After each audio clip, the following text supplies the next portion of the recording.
poni nanga natangaka yo lelo naboyi kolela lelo naboyi komitungisa ngai elikya na nga na bilaka na nzambe bilaka yango epolaka te lelo naboyi kolela lelo naboyi komitungisa ngai elikya na nga na bilaka na nzambe bilaka yango epolaka te nazwi mokano kolela te natalela nzamba bomo nalobi natima yele na ngai. Fidèles téléspectateurs, bien-aimés frères et sœurs, nous vous saluons et bienvenue encore une fois de plus à notre émission Donner à la chose une autre tournure. Pour plus de précision, ce passage biblique a été tiré du verset 2 Samuel 14-20. Et donc en ce moment, nous avons le réel plaisir de recevoir encore une fois de plus notre invité spécial qui est l'apôtre Serge Mouteba, qui va continuer avec son thème « L'os de mes os, la chair de ma chair ». Apôtre Serge, bonjour. Bonjour mes bien-aimés dans le Seigneur. Nous sommes vraiment dans la joie, une fois de plus, de nous retrouver sur ce plateau afin de partager la pensée divine. La parole, je l'ai déjà ou bien c'est comment? Oui, comme je le disais, nous avons un réel plaisir de vous recevoir sur ces plateaux. Donc, pour ne pas être égoïste, j'aimerais que vous puissiez nous partager ces thèmes, l'os de mes os, l'os de mes os, la chair de ma chair, non seulement avec toutes ces personnes ici présentes, mais avec tous les téléspectateurs qui nous suivent à travers les réseaux sociaux. À vous la parole, apôtre Serge. Ok, merci beaucoup. J'espère bien que cela a été tiré dans les livres de Genèse. Je ne crois pas que nous allons encore lire cette écriture puisqu'on l'a beaucoup annoncé, on l'a beaucoup lu. Genèse 2, 21, verset 21 jusqu'à 23. De quoi il est question là-bas? On répète brièvement, puisqu'il s'est fait qu'on a passé, je crois, 2 semaines, on n'a pas parlé sur ça. Dieu a fait endormir l'homme. Quand l'homme s'est endormi, il a pris la côte de l'homme pour fabriquer maintenant la femme qui est Ève. Quand l'homme s'est réveillé de son sommeil, il a directement dit, en tout cas, c'est l'os de mes os, la chair de ma chair. Qu'est-ce qui avait amené l'homme à dire cela? C'est puisqu'il avait constaté, puisque Dieu ne lui avait pas dit que je t'ai fait endormir pour que je puisse fabriquer la femme ou former la femme. Mais puisqu'il a constaté seulement que l'être qui se tenait au-devant de lui était identique par rapport à l'intérieur, par rapport aussi à l'extérieur. C'est pourquoi nous avons dit que tout ce qui s'était passé, c'était allégorique, c'était l'ombre. On ne faisait que parler du véritable homme qui devrait être endormi. L'homme en question, c'est le Seigneur Jésus. Quand il s'est endormi, c'est au travers de ses côtes que la femme a été tirée. Maintenant, il y a une chose.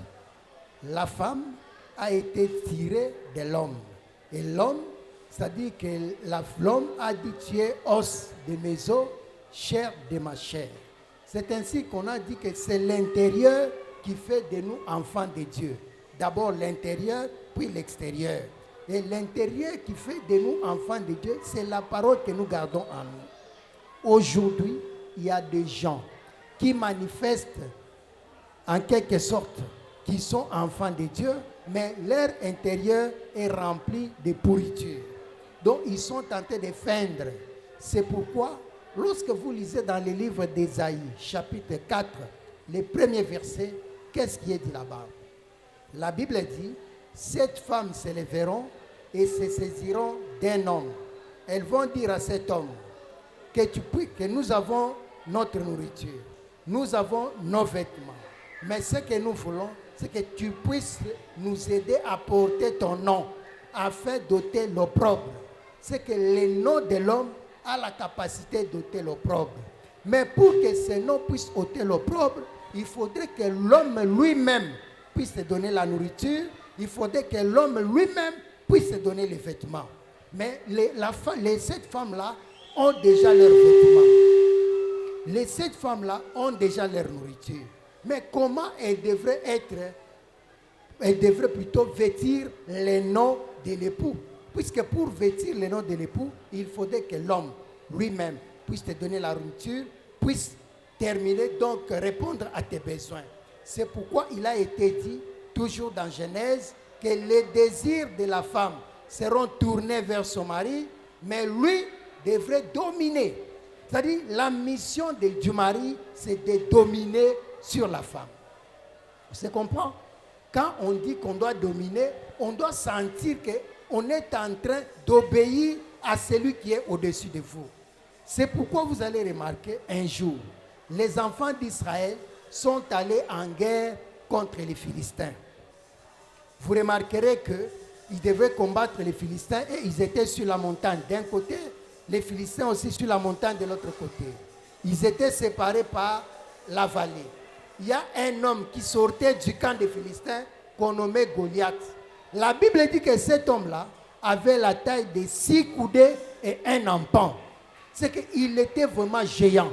Or, si nous faisons des calculs simples, une coudée c'est 46 cm.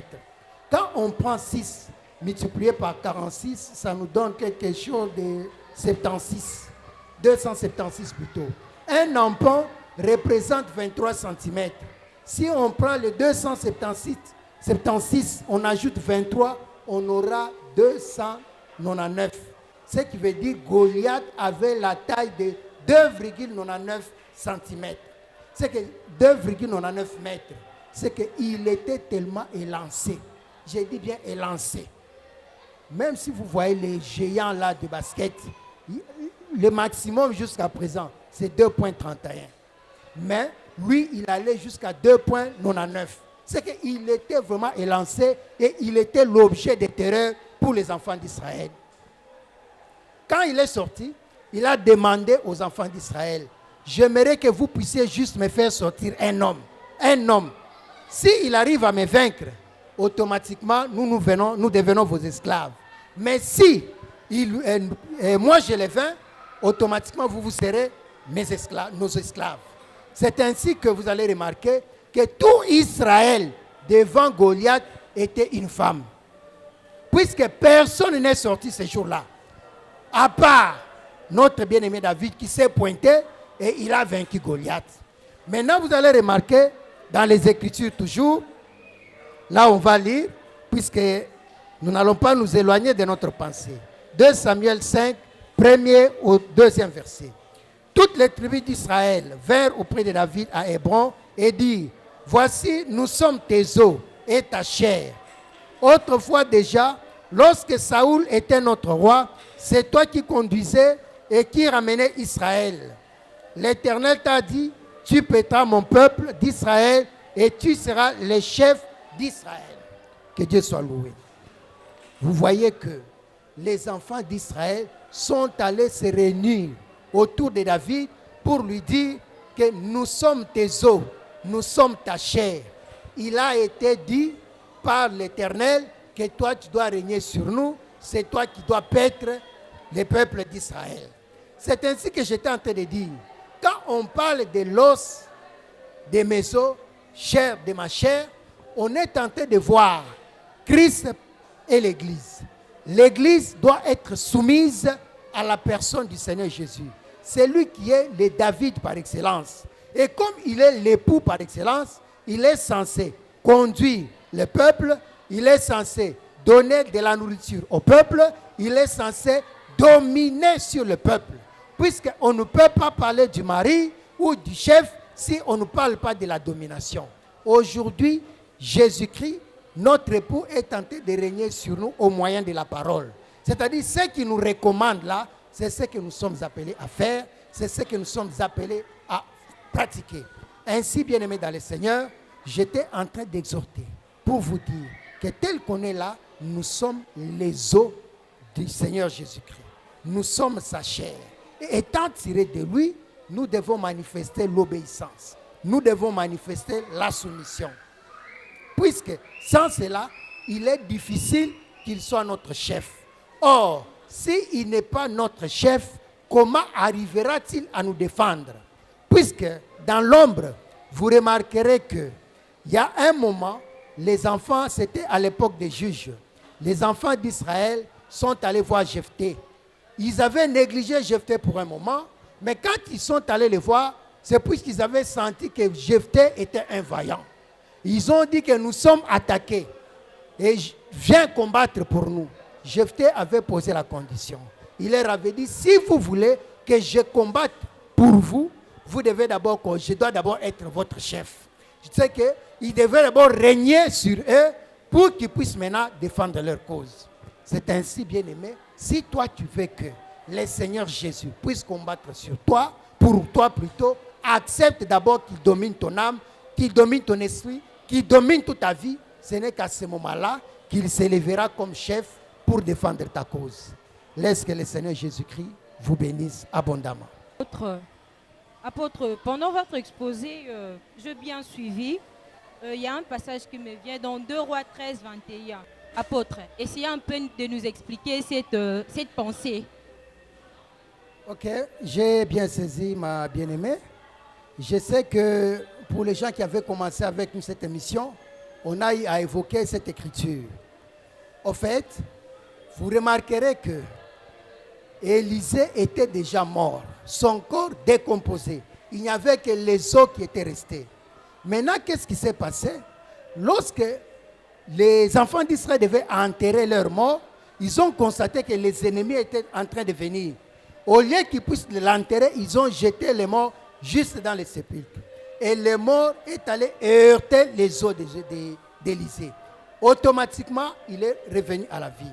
C'est ainsi qu'on avait dit que les os d'Élisée là, qui pouvaient ramener quelqu'un à la vie, c'était l'ombre. Puisque dans le livre d'1 Corinthiens chapitre 15, il est dit ceci.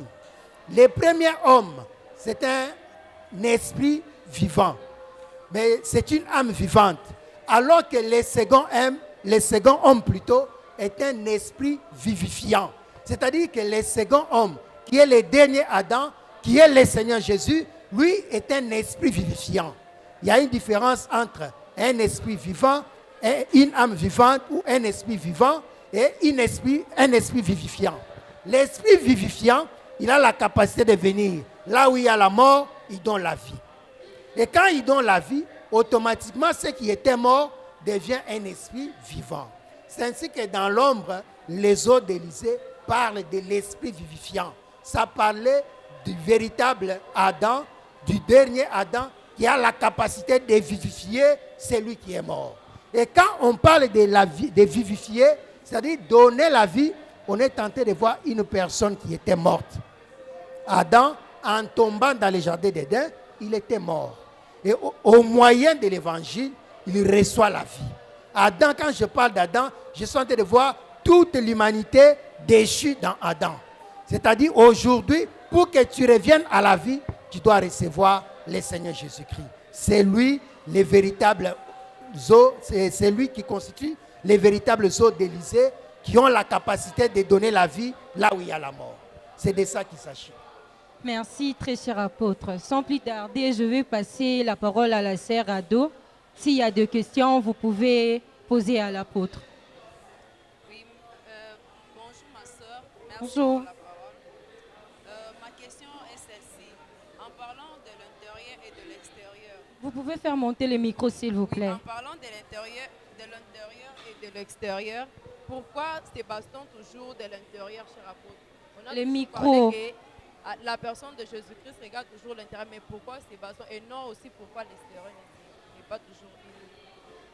On ne sait pas sur ça aussi. Oui, si j'ai bien compris notre bien-aimée Ado, elle dit que pourquoi on doit se baser de l'intérieur, or on voit aussi l'extérieur. En fait, on doit savoir une chose, que c'est l'intérieur qui dirige l'extérieur. C'est pourquoi on a intérêt de garder notre intérieur pur.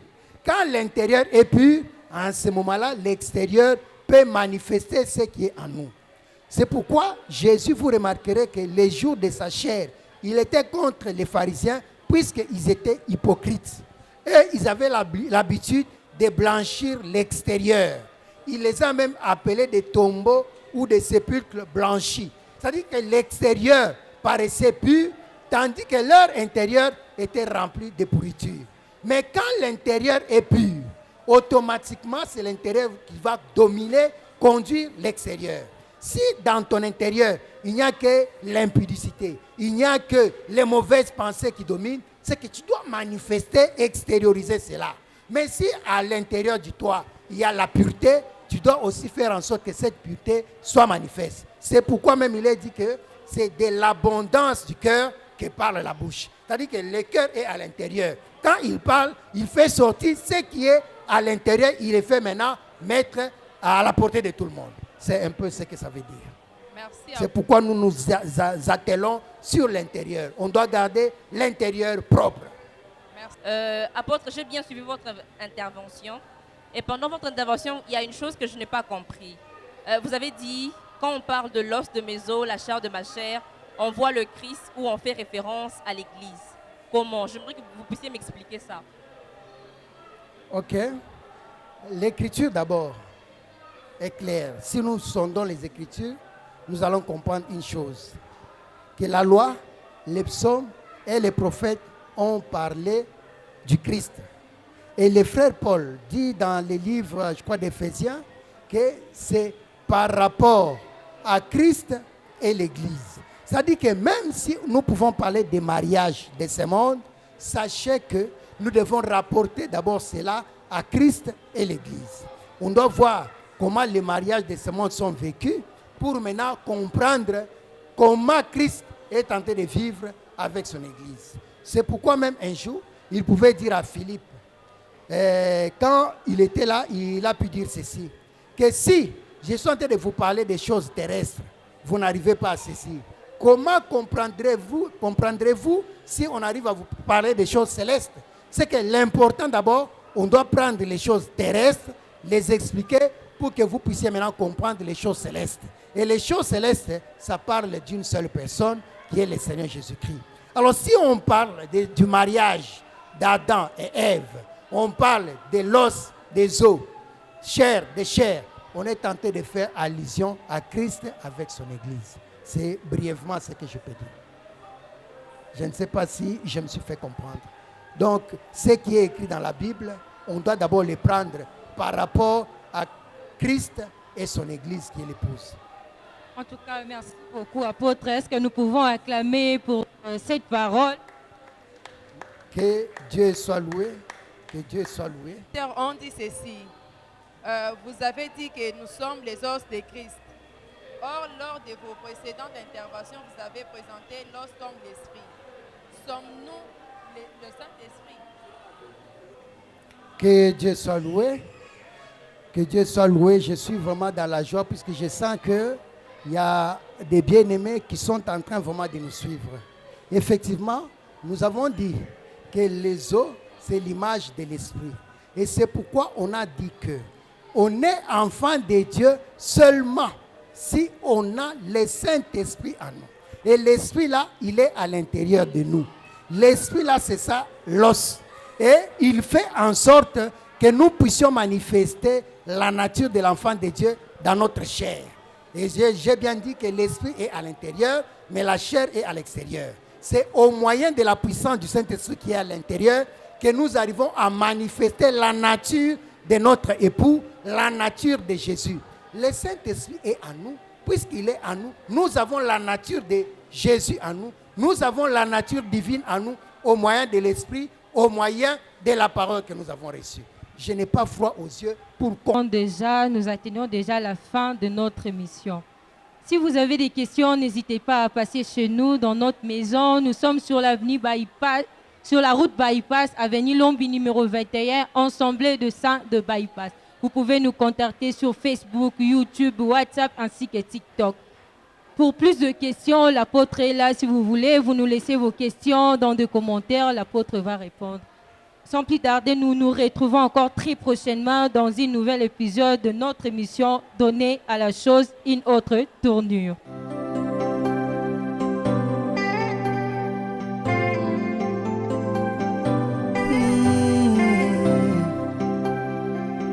Naponi nanga natalelaka yo lelo naboyi kolela, lelo naboyi komitungisa ngai, elikya na ngai na bilaka na Nzambe, bilaka yango epolaka te. Lelo naboyi kolela, lelo naboyi komitungisa ngai, elikya na ngai na bilaka na Nzambe, bilaka yango epolaka te. Nazwi mokano kolela te, natalela Nzamba bomo, nalobi na te mayele na ngai, na liloba na ye Yesu aloba.